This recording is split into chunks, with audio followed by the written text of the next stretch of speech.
Hallelujah, Shalom family, love to the 12 tribes scattered abroad. Welcome. On this channel I discuss topics to edify and encourage the children of Yisrael to return to the ancient path of Yahuwah. I invite you to comment, like, subscribe, and share this video. Yahuwah, your word is a lamp unto our feet and a light unto our path. Open you our eyes that we may behold wondrous things out of your Torah. In Shaul's or Paul's letter to the Israelites living in the city of Corinth, we read in 1 Corinthians chapter 11, "But I would have you know that the head of every man is Mashiach, and the head of the woman is the man, and the head of Mashiach is Elohim. Every man praying or prophesying having his head covered dishonors his head. But every woman that prays or prophesies with her head uncovered dishonors her head, for that is even all one as if she were shaven." This passage, written by Shaul or Paul, has been heavily misunderstood and even ignored by modern Christian theology. But we're going to see that what Paul wrote is based in Hebraic culture.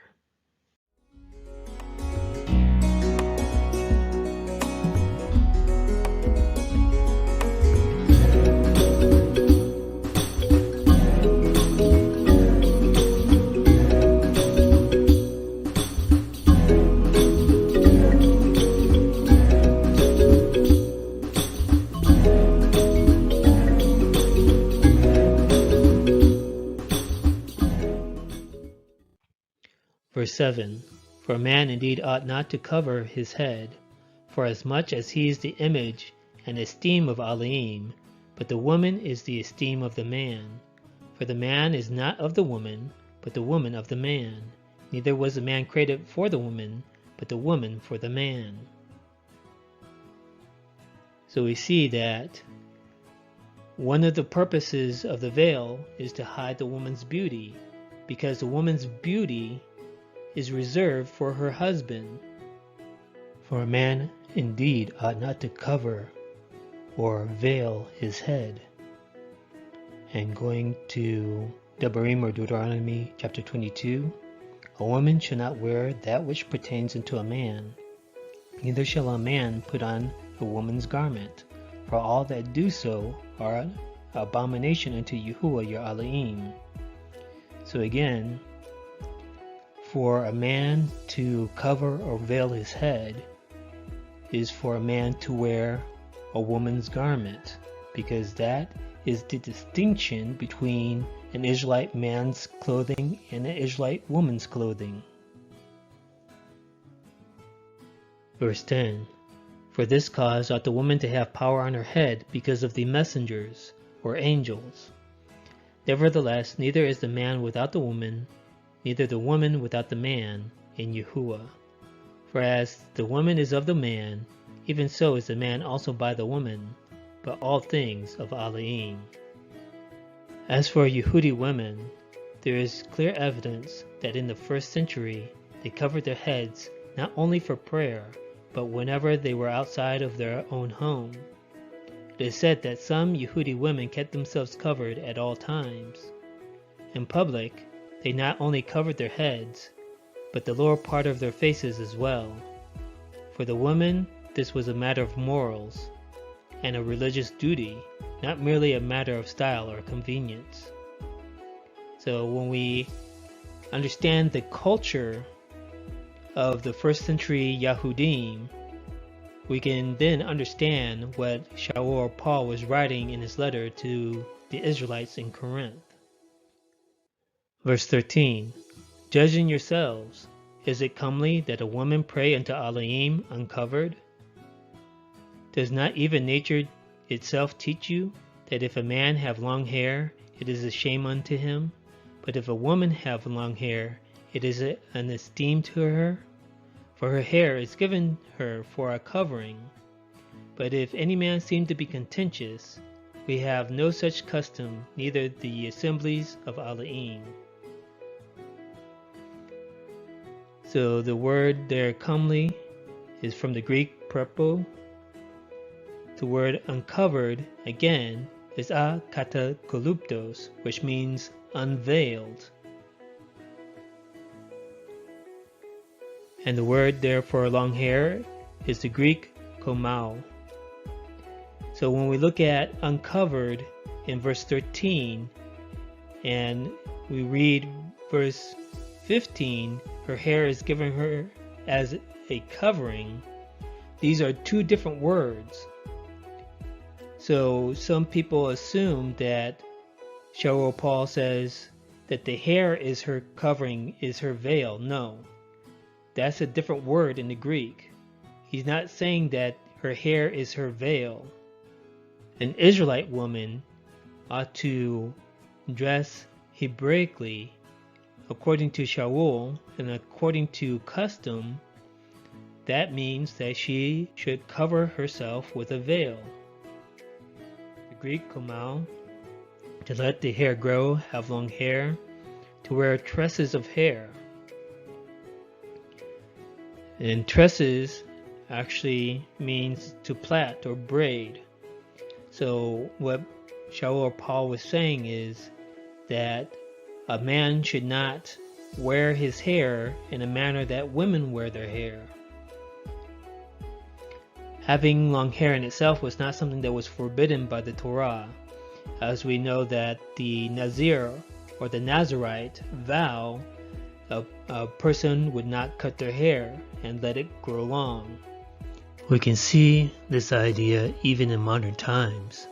For example, in the Arabic culture of the Kingdom of Saudi Arabia, shoulder-length locks are common, and many men have long hair. Bedouins, which constitute the majority of the population, are well known culturally not to cut their hair, which is usually hidden under the headdress. But some men might get a verbal warning from the mutawin, the religious police, if the man's hair is tied, and will usually ask him to untie it, as it is considered feminine to tie hair. So let's go back to verse 7. For a man indeed ought not to cover his head, for as much as he is the image and esteem of Elohim, but the woman is the esteem of the man. Verse 15. But if a woman have long hair, it is an esteem to her, for her hair is given her for a covering. So we see that in Mishli, or Proverbs chapter 12, a virtuous woman is a crown to her husband, but she that makes ashamed is rottenness in his bones. The hair of the woman was part of her beauty, and that beauty was reserved for her husband. So her hair was part of that which was hidden by her veil. When we look at the word esteem or glory, it comes from the Greek doxa, which means opinion, estimate, dignity, honor, praise. Coming back to verse 13, judging yourselves, is it comely that a woman pray unto Elohim uncovered? That word comely comes from the Greek prepo, which means to stand out, be conspicuous, be seemly or fit, be suitable or proper. So what Shaul is asking is it proper for a woman to pray unto Elohim when she is not properly dressed? Remember, just like the man who is not wearing his kasuth, he was considered not properly dressed or even naked. The same way with a woman, where the woman wears a veil instead of the men's kasuth. Without the veil, she is considered not properly dressed or even naked. Verse 16. But if any man seem to be contentious, we have no such custom, neither the assemblies of Elohim. What Paul is saying is that if any person wants to debate about this issue of women wearing veils and being properly dressed, he defends his point by pointing out that there is no custom in any of the assemblies of Israelites where they allow women to enter the assembly without wearing veils. 1 Timothy chapter 2. In like manner also, that women adorn themselves in modest apparel, with shamefacedness and sobriety, not with broided hair or gold, or pearls or costly array, but which becomes women professing piety with good works. So again, we see this word prepro, where Shaul asked, is it proper or is it comely for a woman to pray to Elohim uncovered? Again, with the modest apparel, that which becomes or that which is fitting for women who are Israelites. Eastern women took no part in public life. This was true of Yehudi culture in the time of Yehusha, in all cases where Yehudi families faithfully observed the Torah. When the Yehudi women of Jerusalem left her house, her face was hidden by an arrangement of 2 head veils, a headband on the forehead with bands to the chin, and a hairnet with ribbons and knots, so that her features could not be recognized. It was said that once, for example, a chief priest in Jerusalem did not recognize his own mother when he had to carry out against her the prescribed process for a woman suspected of adultery. Any woman who went out without this headdress, that is, without her face being hidden, committed such an offense against good taste that her husband had the right, and indeed the duty, to put her away from him, and was under no obligation to pay the sum of money to which, on divorce, the wife had a right by virtue of the marriage contract. There were even women so strict that they did not once uncover their head in the house. Women like Kimhit, who, it was said, saw 7 sons admitted to the high priesthood, which was regarded as divine reward for her extreme propriety. May it, this and that, befall me, if the beams of my house have ever seen the hair of my head. Only in her wedding procession was a bride seen with uncovered head, and then only if she were a virgin, not a widow. So again, we have to understand the culture of the Yahudim, the culture of the Israelites, to really understand what Shaul was writing to the Israelites in the city of Corinth. Briefly, I want to look at what is called attire in the Bible.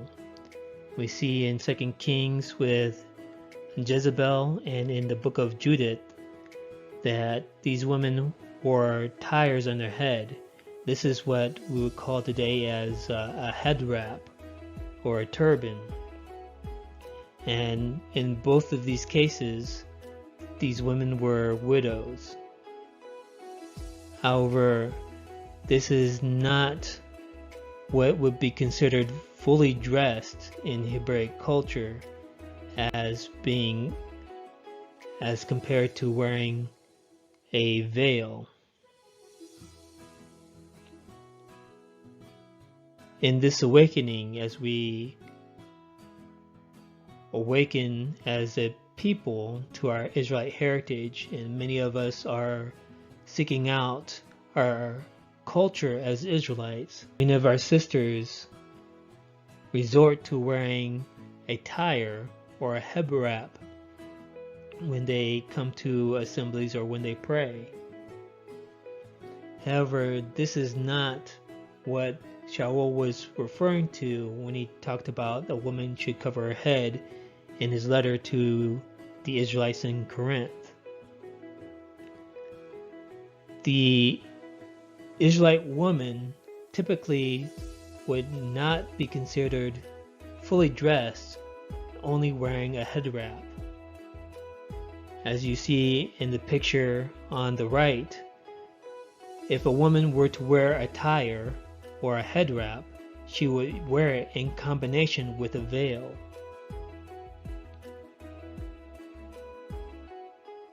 So we have to understand that Shaul or Paul was writing to the Israelites in the city of Corinth, the Israelites that were scattered among the Gentiles, these Hellenistic Israelites that had been cut off from their culture, and he was teaching them how to properly come back to the culture and how the women should be properly dressed, and that the women should cover themselves with a veil. When we look at traditional Ethiopian culture, we will find some remnants of Hebraic culture and fashion. Even though today many Ethiopian women wear modern Western fashions, and few still wear the traditional netela or the veil in public or secular life, when you go to their church services, the Orthodox Christian Church of Ethiopia, it is considered unseemly or unfit for a woman to attend religious services without a veil. And of course, this comes from Hebraic culture. As Shaul or Paul wrote his letter to the Hellenistic Israelites in the city of Corinth to convince them to return back to Hebraic culture, we of the diaspora that have been separated from our culture, we ourselves must return to our culture, return to our fashion, return to the ancient pathways of Yahuwah. Review questions. According to the Torah, what situation will require a woman's head to be shaved?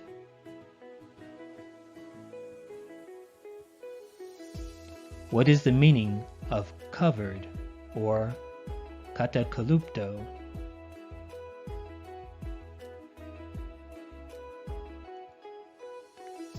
Would a woman without a veil be considered properly dressed in biblical Israelite society?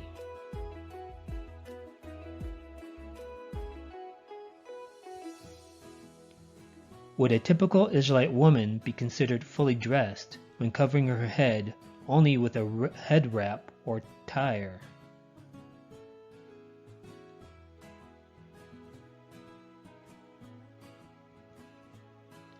According to Shaul, how did believing Israelite women dress in all the assemblies of Alaim?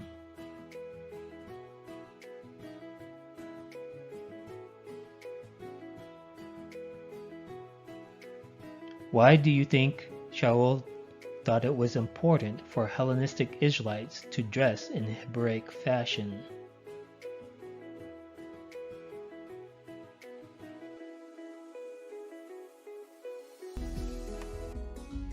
Fear Elohim and keep his commandments, for this is the whole duty of man.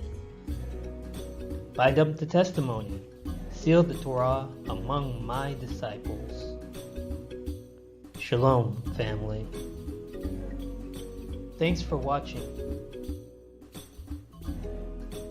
Don't forget to click the subscribe button. Like, comment, and share.